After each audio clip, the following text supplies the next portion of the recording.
guys, we are back with another video. Happy Easter to everybody. Now, the first thing on the docket is Nicki Minaj and Universal, okay?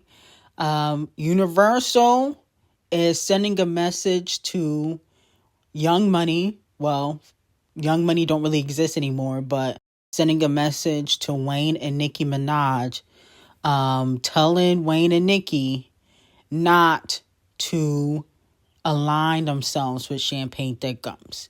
Now, if you guys remember, a few days ago, we went over Wayne basically publicly acknowledging that he does not have an issue with Kendrick Lamar, that he has talked to Kendrick right before the Super Bowl, wishing him luck, even though I don't fully believe that, and how he was, singing Not Like Us, not knowing it was about Champagne Thickums.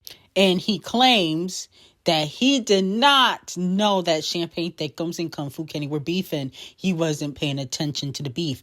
Now, I think Wayne obviously has been on that stuff for a while, certain substances, because everybody knows that Kung Fu Kenny and Champagne Thickums don't even like each other. And that was way before Not Like Us came out.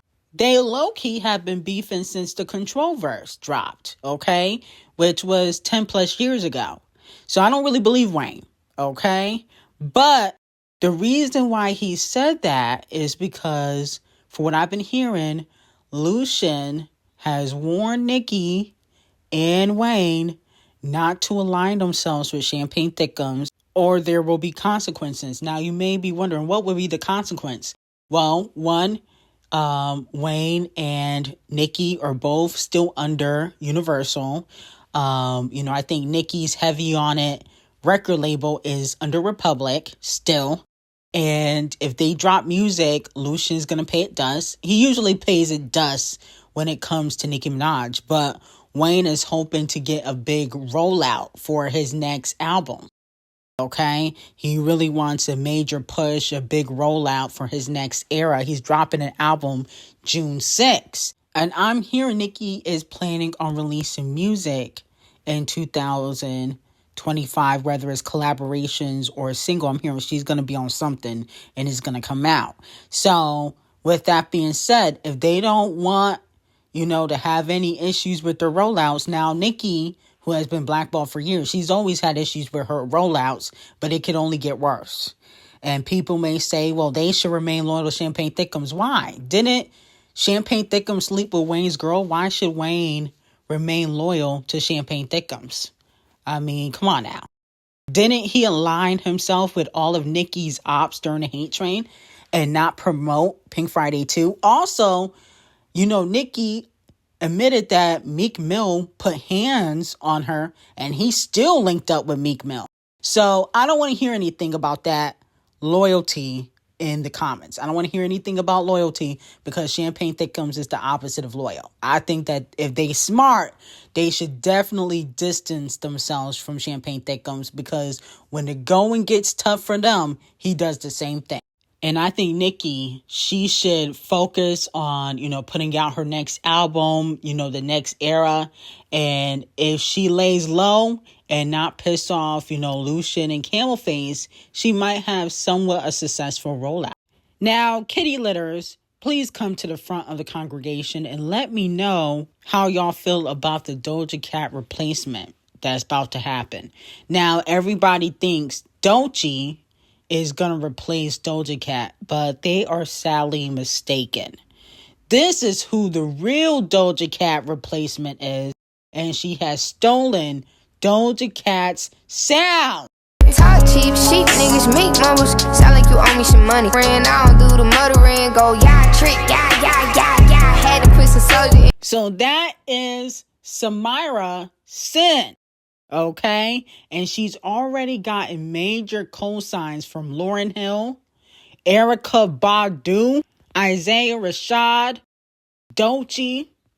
So allegedly, for what I've been hearing, Doja Cat, you ain't getting replaced by D0JA. This is who you getting replaced by. She took your whole flow Oh my goodness, she took your whole flow. She sounds just like you. I'm honest, that song sounds fire. I might have to take a good listen. See, they're using D0JA as a distraction, but they really gonna be pushing Samara Sin in the next few years. I say by the end of 2026, she finna blow up. Doja Cat don't give it up like that no more. She used to.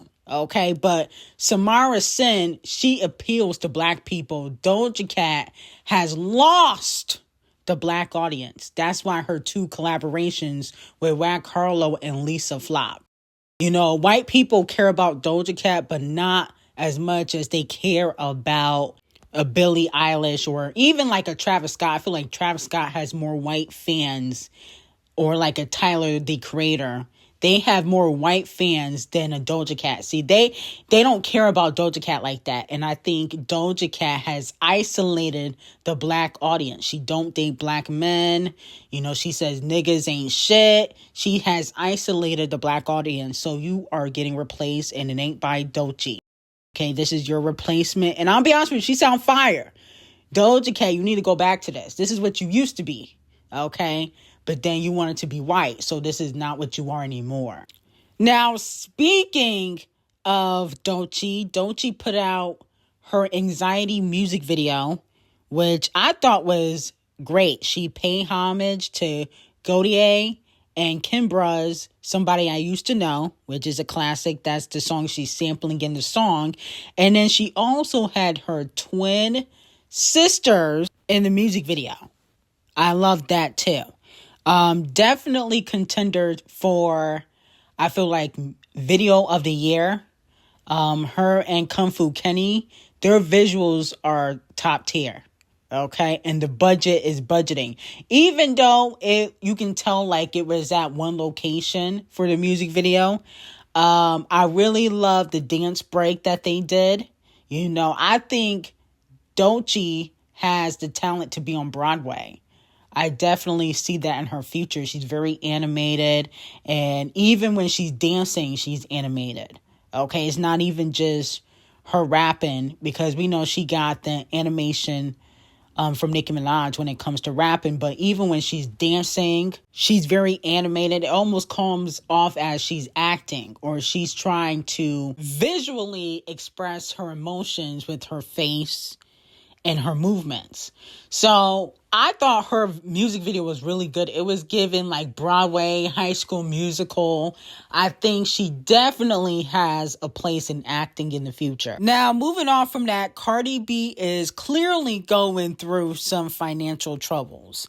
It has been reported that she will be hosting the 2025 Summer Slam event in NYC. August 2nd, August 3rd. Now, you know, I understand she probably getting a bag for this. I know she's obviously not doing it for free, but the fact that she's even hosting SummerSlam and she does not care about no WWE. I don't care what nobody says. I don't care what nobody says. She do not care about WWE. The fact that she's doing stuff like this lets me know that she's just trying to get a bag anywhere. And then it was reported that Lady Laud, she is headlining this event and with a bunch of F and D listers, okay? Now, FKA Twigs is performing the second night on Saturday. Cardi B is performing and headlining on Friday. But half of these people nobody knows, okay? I only know Sukihana and FKA Twigs. I don't know anybody else.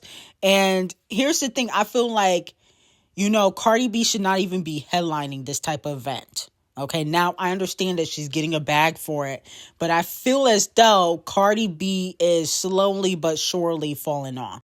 Because you doing WWE events, you're performing at the same event as a Sukihana is kind of embarrassing. Even FKA Twigs, like, people know her, but she's not super mainstream. No shade.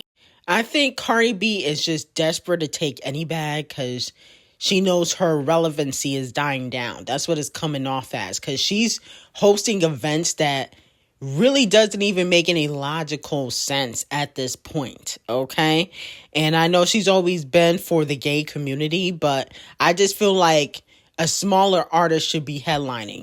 Now, moving on from that, Ludmilla's team has confirmed to Billboard that basically the singer has refused to open up for Lady Gaga's show in Copacabana in hope of opening up for Queen B in the future, okay? And, you know, the singer Ludmilla, she has met Queen B in Brazil before. She's a big Queen B fan. So she has allegedly rejected Gaga's offer to open up for Gaga because she only want to open up for Queen B, but she has been getting dragged on social media. Here's my thing. I have to give Ludmilla her lashings of the day. You know, I'm a big Queen B fan. I don't really care for Gaga like that. I think Gaga has fell off musically. That's why her last album basically flopped. But I feel like business-wise, it was stupid for you to do that. You're not completely mainstream in the US like that. And I feel like Gaga could open a door to get you exposed to a different type of audience because she has a lot of white fans. Okay? So I feel like I get it, you're a fan of Queen B, but that was stupid. And Queen B probably would tell you that was dumb too.